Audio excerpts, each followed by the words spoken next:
La nouvelle Lamborghini Temerario a fait escale pour la toute première fois en France après sa révélation en avril 2024 et j'ai eu la chance de faire partie des rares privilégiés à pouvoir la découvrir en avant-première. Et évidemment, je vous emmène avec moi.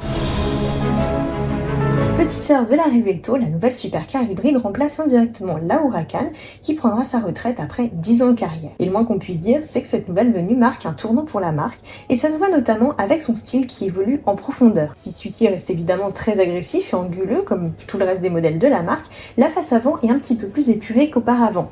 On remarque notamment l'arrivée de nouvelles optiques rectangulaires au bout du capot plongeant et très bas. Le bouclier très ouvert est complété quant à lui par des anti-brouillards qui jouent également le rôle de prise d'air. Comme toujours chez Lamborghini, la ligne reste très basse et surtout particulièrement agressive. Les flancs sont sculptés et l'on note la présence d'une très large prise d'air à l'arrière.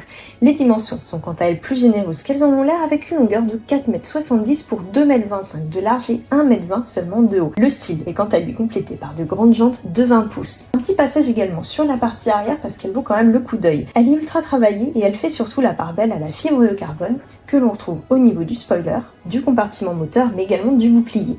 De larges sorties d'échappement complètent évidemment le tout, donnant à la supercar un style aisément reconnaissable. À bord maintenant, la Lamborghini Temerario reprend la planche de bord de la Revuelto et fait un vrai bond en avant technologique par rapport à la Huracan.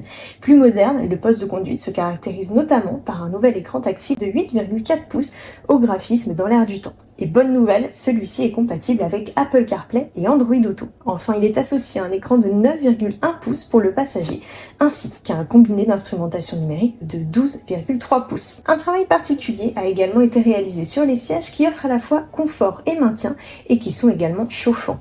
Globalement, les matériaux sont très luxueux, mêlant le carbone, le cuir et l'alcantara. À noter qu'il est également possible d'installer 2 valises derrière le conducteur et le passager, mais également 2 autres dans le coffre à l'avant.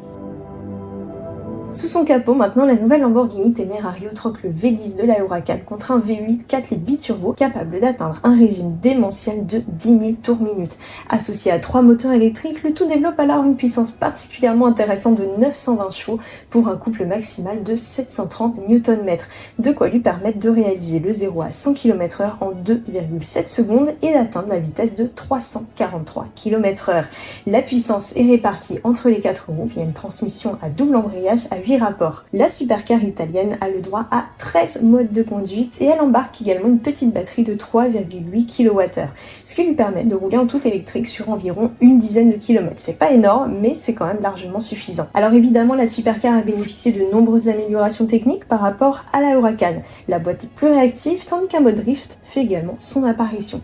À noter qu'il est désormais possible d'immortaliser ses performances sur circuit grâce au système Lamborghini Vision Unit. Ce dernier est composé de 3 caméras, alors une qui filme la piste, une qui filme les occupants et la dernière qui est tournée vers le tableau de bord. Évidemment, la question qui fâche, le prix. Alors pour l'instant, celui-ci n'a pas encore été officiellement annoncé, mais elle devrait coûter à plus de 300 000 € hors option bien évidemment et sans compter le malus écologique. Pour mémoire, celui-ci est actuellement plafonné à 70 000 €.